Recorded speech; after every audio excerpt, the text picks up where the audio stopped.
Meus amados, a paz do Senhor Jesus, seja muito bem-vindo a mais um vídeo do nosso canal Compartilhando a Bíblia.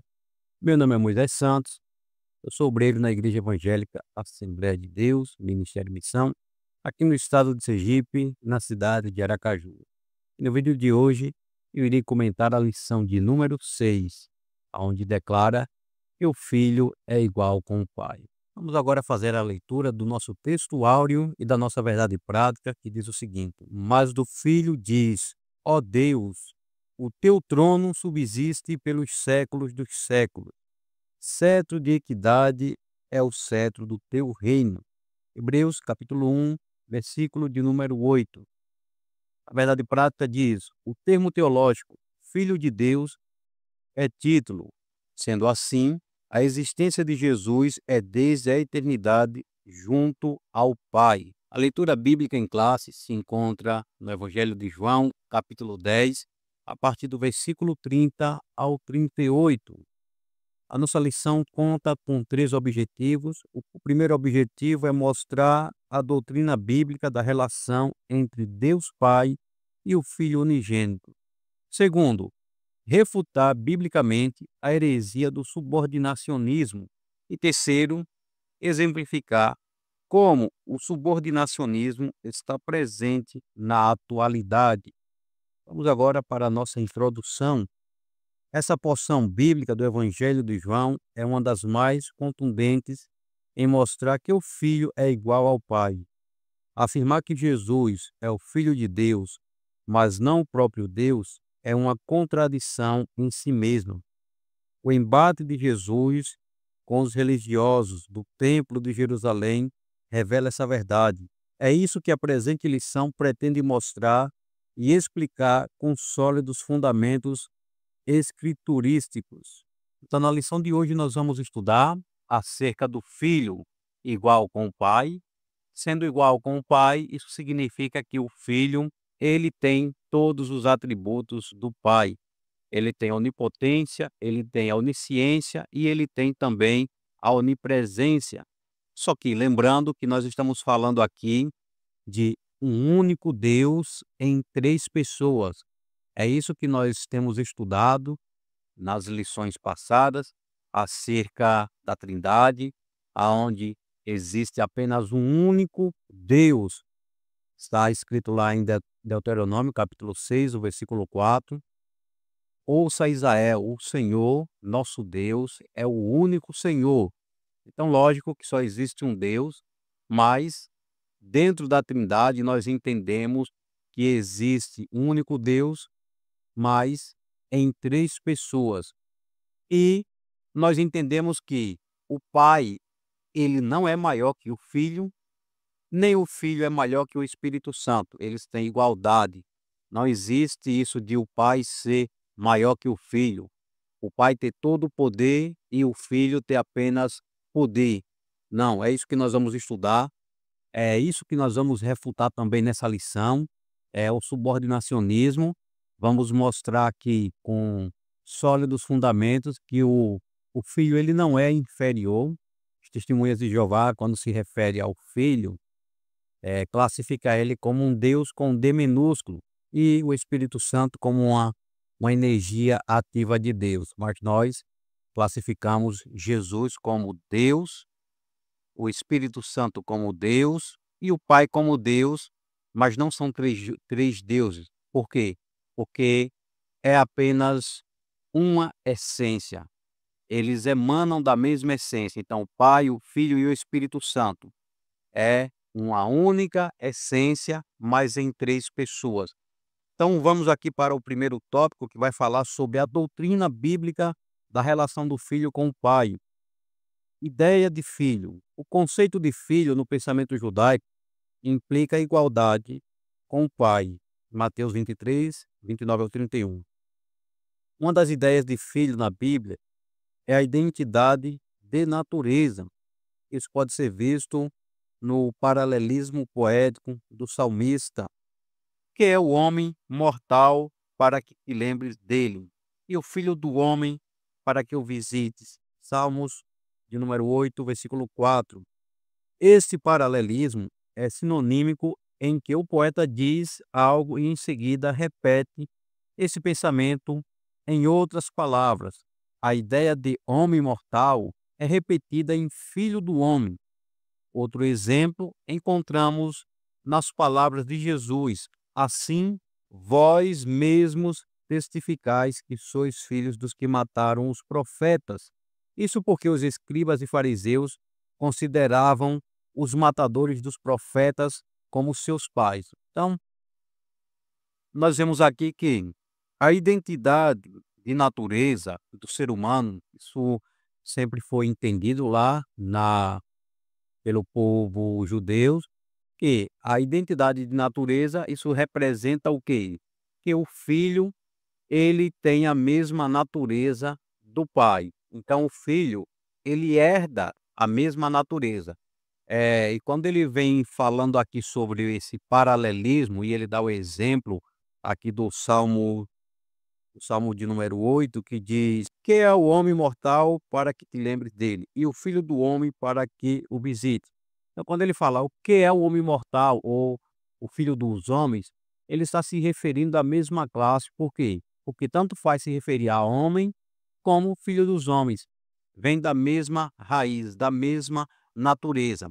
É uma espécie de sinônimo, aonde você vai dizer a mesma coisa, só que com palavras diferentes, para que a mensagem ela não se torne redundante, porque você ficar repetindo em um texto as mesmas palavras várias vezes, isso se torna um texto pobre, um texto redundante.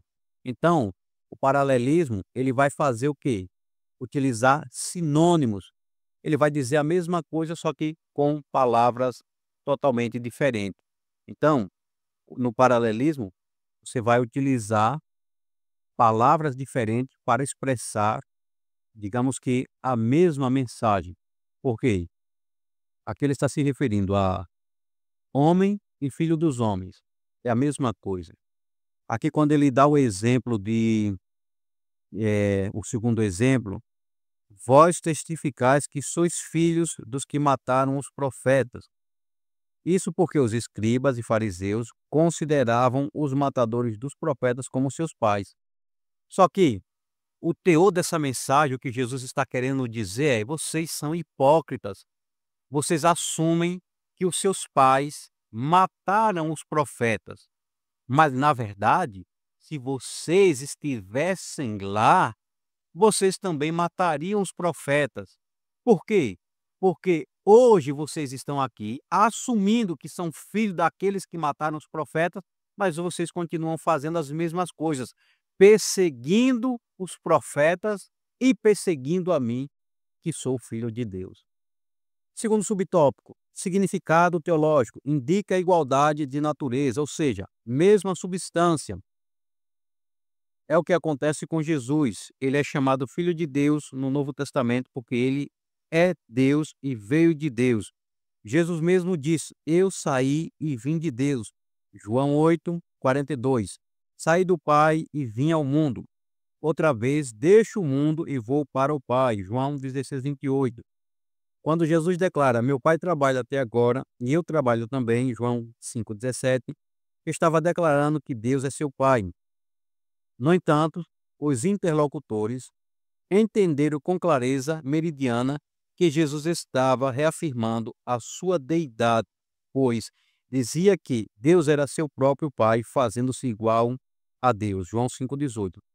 Então, olha só, isso aqui está tão claro. Quando você pega os textos, você vê que está tão claro que aquelas pessoas que estavam ali ouvindo aquele discurso, elas ficaram indignadas, pegando em pedra para apedrejar a Jesus. Por quê? Porque ele disse que meu pai trabalha até agora e eu trabalho também. E eles assimilaram automaticamente que o que Jesus estava dizendo era que ele era filho de Deus e ele era igual ao Pai. Eles entendem que Jesus, ele está dizendo que vem da mesma natureza do Pai. que é a natureza de identidade, ou seja, da divindade do Pai, se fazendo Deus a si mesmo. Então eles não aceitam isso. Então você leva para a sua classe com essa clareza que os próprios judeus da época de Jesus, eles entendiam que quando Jesus falava essas palavras, Jesus estava dizendo: eu sou filho de Deus, eu saí do seio do Pai e eu retornarei para o lugar de onde eu saí, para receber de volta a glória que eu tinha. E quando Jesus diz: olha, antes que Abraão existisse, eu sou. Jesus aqui também não está falando de idade. Aqui eles vão entender que Jesus estava falando de idade, que Jesus era alguém que tinha vivido tantos anos que Jesus era contemporâneo de Abraão. Aí ele diz: você não tem nem 50 anos e diz que viu Abraão? Porque Jesus estava falando ali da sua divindade, porque na sua divindade ele já existia antes mesmo da fundação do mundo, e ele teve um encontro com Abraão, quando aqueles 3 anjos, eles vão até o encontro de Abraão, era o próprio Jesus ali, isso é chamado de teofania, quando Deus ele toma uma forma de anjo, ou quando ele se apresenta como uma pessoa. Então, eles não entenderam essa parte, eles achavam que Jesus estava falando de idade, mas Jesus estava falando da sua divindade. O terceiro subtópico vai dizer: o Filho é Deus. Filho de Deus é uma expressão bíblica para referir-se à relação única do Filho unigênito com o Pai. A expressão Filho de Deus revela a divindade de Cristo. Essa verdade está mais clara na Bíblia que o sol do meio-dia. Por isso, é estranho como pode haver tantos debates sobre o tema. O texto sagrado, mas o Filho diz: ó Deus, o teu trono subsiste pelos séculos dos séculos. Cetro de equidade é o cetro do teu reino. E isso é confirmado no, em Hebreus capítulo 1, versículo 8. É o mais crucial, pois é uma citação direta do Salmos 45, versículos 6 e 7. É importante prestar melhor atenção naquelas passagens conhecidas dos crentes. O teu trono, ó Deus, é eterno e perpétuo. O cetro do teu reino é um cetro de equidade. Tu amas a justiça e aborreces a impiedade. Por isso, Deus, o teu Deus, te ungiu com óleo de alegria, mais do que a teus companheiros. Que história é essa de o Deus do versículo 7 está ungindo o Deus do versículo 6? Isso tem intrigado alguns rabinos desde a antiguidade, mas a epístola aos Hebreus traz a explicação e revela que Deus, nessa passagem, é uma referência a Jesus. A explicação está em Hebreus 1:8. Trata-se do relacionamento entre o Pai e o Filho, que a unidade de Deus é plural, ou seja, é um só Deus, mas em 3 pessoas. E aqui, o Deus, o Pai, ele está se referindo à unção derramada sobre o Deus Filho, que é o Jesus Cristo que nós conhecemos. Aqui quando fala que o cetro de equidade é o cetro do seu reino, isso aqui está falando que o reino de Cristo vai ser um reino diferente de todos que já existiram, que todos que já passaram por essa terra, porque será um reino de justiça, aonde não será um governo corrupto que estará à frente do povo liderando, não, mas será um rei íntegro, um rei santo, um rei justo, liderando a humanidade com o seu cetro de justiça. Então, dentro dessa lição que nós estamos estudando, nós temos que entender que, primeiro, o filho, ele tem esse título, mas não pelo fato dele ter sido criado. O filho, ele não passa a existir a partir do momento da encarnação. Nós estamos vendo aqui claramente que ele já existia. João, capítulo 17, versículo 5, também deixa claro, quando na sua oração sacerdotal, Jesus ele se refere ao Pai reivindicando de volta. Ele diz: "E agora glorifica-me tu, ó Pai, junto de ti mesmo, com aquela glória que tinha contigo antes que o mundo existisse." E ele recebe os seus atributos. Por quê? Porque na oração de João 17:5 ele está pedindo de volta a glória que ele tinha ao lado do Pai antes da fundação do mundo. Então, aqui deixa claro esses textos que Jesus, ele é igual ao Pai. Os judeus da época, eles tiveram esse entendimento. E quando Jesus disse: "Eu e o Pai somos um", eles entenderam. Quando Jesus disse que tinha vindo do Pai e que voltaria para o Pai, eles também entenderam. Eles pegaram em pedra para apedrejar Jesus. Por quê? Porque eles achavam que Jesus estava cometendo uma blasfêmia. Jesus ele vai dialogar com eles e dizer: "Por que vocês querem me apedrejar? Porque eu estou dizendo que eu e o Pai somos um? Não, nós não queremos lhe apedrejar pelos milagres, pelas coisas boas que você faz. Queremos lhe apedrejar pela blasfêmia, porque sendo homens te fazes semelhante a Deus." Então, olha só o entendimento que eles tinham.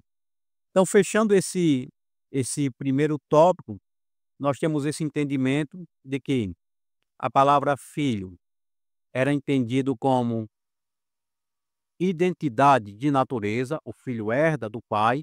Então, tanto faz você dizer homem como filho dos homens, você está se referindo à mesma natureza, que é a natureza humana.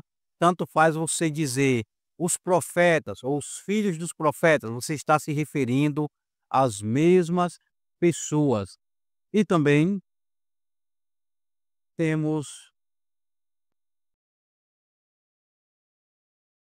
temos aqui no em Hebreus capítulo 1 versículo 8, onde deixa muito claro: "Ó Deus, o teu trono subsiste pelos séculos dos séculos, cetro de equidade é o cetro do teu reino."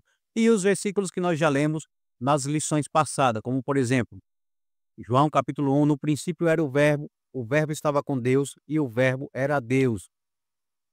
Ele estava com Deus e todas as coisas foram feitas por ele, e sem ele nada do que foi feito se fez. E também o versículo 14: "O verbo se fez carne e habitou entre nós, e vimos a sua glória como a glória do unigênito do Pai, cheio de graça e de verdade." Deixa claro que Jesus ele é igual com o Pai. Por quê? Quem foi que criou todas as coisas? Deus. Mas o versículo está dizendo: "E o verbo estava com Deus, e o verbo era Deus." Então, Jesus, ele é Deus. 1 João capítulo 5 e o versículo 7 também vai dizer, versículo 7: "Porque três são os que testificam no céu: o Pai, a Palavra e o Espírito. E esses três são um." Então deixa claro, quando nós pegamos aqui versículos como esse de João capítulo 1, quando nós pegamos versículos de João capítulo 10, versículo 30,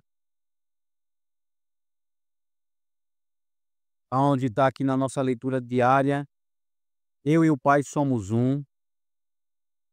Versículo 33, os judeus respondendo, dizendo-lhe: "Não te apedrejamos por alguma obra boa, mas pela blasfêmia, porque sendo tu homem, e fazes Deus a ti mesmo." Então eles tinham esse entendimento. E o versículo 38, "Mas se faço e não credes em mim, credes nas obras, para que conheçais e acrediteis que o Pai está em mim e eu nele." Por quê? Porque é uma só essência. Então, quando o homem vai nascer, como já disse, Deus sopra o Espírito, mas no nascimento de Jesus foi o próprio Espírito Santo que veio. Então essa é a grande diferença. O segundo tópico vai falar da heresia do subordinacionismo. Vai falar sobre Orígenes. Orígenes ele teve obras extraordinárias, ele contribuiu bastante, porém ele também, em partes, foi uma pedra de tropeço, porque ele tinha essa crença de que o filho, ele não era igual com o pai. Ele acreditava que o filho, ele era subordinado ao pai. E com isso vai entrar o quê? Algumas seitas aonde vão afirmar que houve um tempo, como por exemplo, Ário, ele vai dizer que houve um tempo que o filho, ele não existia, então ele passa a existir. E vai vir outras seitas aqui, como por exemplo, os monarquianistas dinâmicos ou adocionistas e os arianistas. Eles são os principais representantes dessa heresia, mas Orígenes foi o seu principal mentor. Então, nos debates, Ário, ele utilizava Orígenes como um pilar para defender a sua tese. E também os que eram defensores de Alexandre, que era opositor de Ário, que defendia a doutrina da Trindade, onde o Pai, o Filho e o Espírito Santo, ambos têm a mesma autoridade, os mesmos atributos, não sendo três deuses, sendo um único Deus, mas em três pessoas. Eles também utilizavam alguns argumentos de Orígenes. Vamos pegar aqui os melhores e os piores feitos de Orígenes, para você levar para a sua classe. Vamos lá. Orígenes tornou-se um dos maiores estudiosos cristãos da época. Ele criou uma gigantesca comparação entre versões do Antigo Testamento em hebraico e grego. Escreveu contra Celso, respondendo às críticas dos pagãos ao cristianismo. Introduziu o método alegórico, vendo significado profundo nos textos bíblicos. Nós sabemos que alguns textos podem ser interpretados de forma literal e outros de forma alegórica. Só que coisas que são boas podem acabar sendo estragadas, porque se você pegar as parábolas de Jesus e você tentar interpretar todas elas utilizando um método alegórico, querendo encontrar um significado para cada elemento da parábola, você pode acabar trazendo até mesmo uma heresia para dentro do texto. Falsos ensinamentos surgirão quando você tenta alegorizar tudo. Tem partes que podem ser alegorizadas, mas tem partes que não tem como. Então, foi algo bom que ele trouxe, mas vamos agora para os feitos, os piores feitos. Ele acreditava que o filho era inferior ao pai, o que foi rejeitado mais tarde. Ele afirmava que todas as almas existiam antes do nascimento, o que a igreja condenou. Algumas de suas alegorias tornaram-se muito especulativas, ou seja, é você pegar um texto e você começar a criar agora suposições e vai agora ensinar coisas que o texto não falou. Então, aonde o texto se cala, nós devemos também nos calarmos. Por quê? Porque a Bíblia, ela interpreta a própria Bíblia. Não é você, eu acho que é assim. O que você acha pouco importa. O que eu acho pouco importa. O que na verdade importa é o que está escrito. É a mensagem que o autor ele quis passar. O que o autor quis dizer? Como era o contexto da época? É isso que tem que ser entendido. Isso só vai ser entendido através de um estudo exegético. É você utilizando a hermenêutica para você trazer a interpretação do próprio texto sagrado. Lógico que às vezes vai ser necessário você pesquisar uma fonte histórica para trazer mais base, mas o que nós temos aqui já é o suficiente. No segundo subtópico fala do período pré-niceno. O subordinacionismo foi no século II e III uma tentativa ainda que equivocada de preservar o monoteísmo, mas que negou a divindade absoluta de Jesus. Seus expoentes consideravam Cristo como filho de Deus inferior ao Pai. Eles afirmavam que o próprio Cristo declarava a sua inferioridade e isso eles o faziam com base numa exegese ruim e numa interpretação fora do contexto de algumas passagens dos evangelhos. Ou seja, qual era o problema deles? Era pegar textos onde Jesus se referia ao Pai, utilizando a sua forma humana, a sua natureza humana, e eles pegar esse texto aqui e desconsiderar totalmente os outros textos onde Jesus ele se referia de uma forma divina, utilizando a sua divindade. Então, se eles pegam e fazem uma péssima exegese, lógico que o que vai sair daí é o quê? Heresias. Método usado pelo subordinacionista.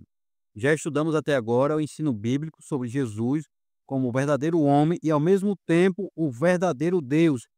Somente ele é assim, e ninguém mais no céu e na terra possui essas características. Romanos 1, do 1 ao 4 e 9 e 5.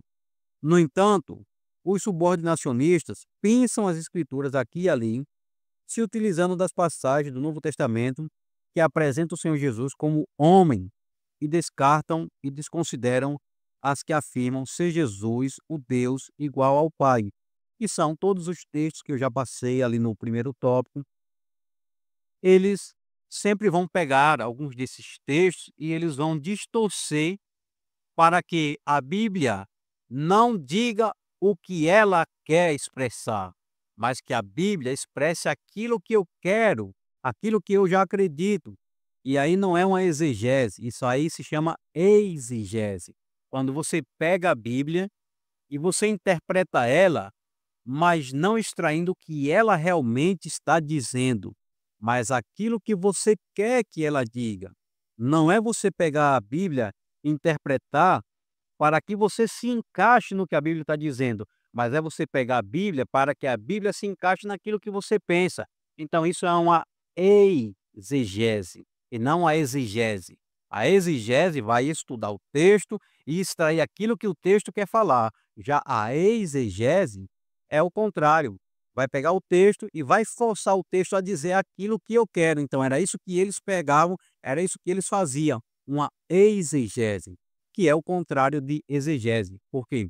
Se a exegese, você extrai a mensagem pura do texto, na exegese, você vai pegar o texto e vai misturar para que o texto diga aquilo que você quer. Por exemplo, temos aí uma igreja chamada Cidade de Refúgio, acho que é Cidade de Refúgio, da Lana Rhoden, que há tempos atrás ela pregava o verdadeiro evangelho. Hoje ela pega e ela faz uma exegese do texto e ela vai dizer que a Bíblia não condena o homossexualismo. Por quê? Porque ela quer que a Bíblia diga aquilo que ela quer. Ela quer que a Bíblia se molde a ela, mas ela não quer se moldar aos padrões, aos princípios bíblicos. Por quê?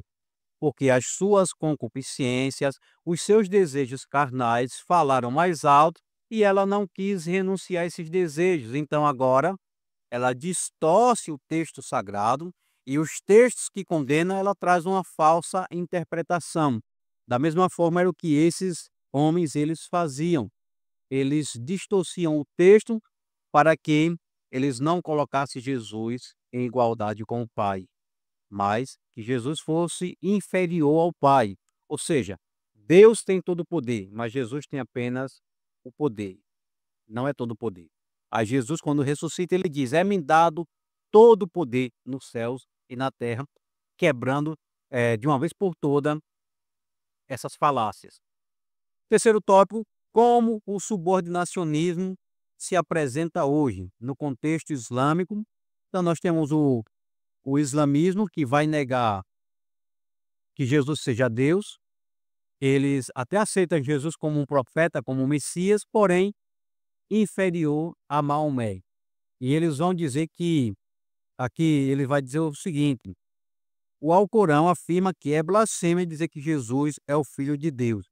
Isso com base numa péssima interpretação, pois significaria uma relação íntima conjugal entre Deus e Maria. Então, no conceito deles, eles dizem que isso é uma blasfêmia, porque como um Deus, um ser espiritual, ele vai vir se relacionar com uma pessoa física para gerar um filho. Na mente deles não entra que Jesus ele foi gerado através do Espírito Santo. Uma vez eu estava vendo isso, há muitos anos, estava vendo um debate onde algumas pessoas questionavam alguns líderes do islamismo, e ele estava lá, né, no debate, e ele questionando: perguntando se Jesus era Deus e a pessoa dizendo que sim, que Jesus era Deus, que Jesus era filho de Deus e Jesus era Deus. Aí ele perguntou se Jesus fazia as suas necessidades fisiológicas. Aí a pessoa disse: "Claro que fazia, porque ele tinha a sua natureza humana, e na sua natureza humana ele tinha todas as necessidades que nós temos". Aí ele disse: "Como pode um Deus fazer caquinha, um Deus urinar? Não tem condições". Então esse é o pensamento deles. Por quê? Eles acham impossível que o Espírito Santo venha e desça sobre Maria e que ela gere e ela dê à luz a Jesus. Então eles não aceitavam isso. Eles dizem que isso é uma blasfêmia. O mais grave é que seus líderes afirmam que os cristãos pregam esse absurdo. Então eles dizem que é um absurdo dizer que Jesus ele é o filho de Deus. Eles só acreditam em Jesus como Messias, como um profeta, mas inferior a Maomé. Eles acreditam que Jesus falhou na sua missão. Lamentamos dizer que até mesmo Satanás e os seus demônios reconhecem que Jesus é o Filho do Deus Altíssimo. Você vê, quando Jesus foi lá em Gadara expulsar aquele demônio, aquela legião, a primeira coisa que ele fez foi: "Que vieste fazer aqui, Jesus, Filho do Deus Altíssimo?". Então até os demônios conhecem. E muitas pessoas, muitas seitas ignoram essa verdade. E tem também o movimento das testemunhas de Jeová, que é outro que nega. Eles vão dizer o quê? A testemunha de Jeová este confessa publicamente que crê na existência de vários deuses. O Deus Todo-Poderoso, Jeová, depois o Deus Poderoso, Jesus. Então veja o detalhe. Jeová, eles chamam de Deus Todo-Poderoso. E na sua Bíblia está lá com Deus maiúsculo. Mas Jesus é com um D minúsculo. Por quê? Porque ele não é todo poderoso. Ele é apenas poderoso. Em seguida, outros deuses menores, incluindo bons e maus. Mas a fé cristã não admite a existência de outros deuses. É verdade que a Bíblia faz menção de deuses falsos. Se são falsos, não podem ser Deus. Gálatas 4:8. Declara o apóstolo Paulo: "Todavia, para nós há um só Deus, o Pai de quem é tudo, e para quem nós vivemos, e um só Senhor, Jesus Cristo, pelo qual são todas as coisas, e nós por ele". E 1 Coríntios 8:6. Então, eis uma boa pergunta que incomoda as testemunhas de Jeová: Jesus Cristo é uma divindade falsa ou verdadeira? Se a resposta for positiva, se eles disserem que Jesus é uma divindade falsa, então eles vão ter um problema, porque eles estarão seguindo o quê? A um falso Deus. Então olha só, se a resposta for positiva, elas são obrigadas a reconhecer a divindade de Jesus e a Trindade. Mas se a resposta dela for negativa, elas estão admitindo que são seguidores de um Deus falso. Então a pergunta-chave é: Jesus Cristo é uma divindade falsa ou verdadeira? E aí eles vão ficar em um beco sem saída, porque se disser que é uma divindade verdadeira, eles vão estar confessando que eles acreditam na Trindade. Mas se eles disserem que for falsa, então eles estão seguindo e eles estão pregando um Deus falso. Finalizamos aqui essa lição deixando claro que Jesus, ele é Deus, tem os mesmos atributos. Primeira João capítulo 5, versículo 7, mais uma vez. 3 são os que testificam no céu: o Pai, a Palavra e o Espírito. E esses 3 são, leva para a sua classe. Que Deus abençoe você, sua casa, sua família. Se é novo por aqui, se inscreva em nosso canal. Deixe um joinha e um comentário dizendo de onde você está nos acompanhando, de qual cidade, estado e denominação. E será um prazer responder todos os comentários deixados abaixo dessa videoaula. Deus abençoe sua vida. Forte abraço e um beijo no coração.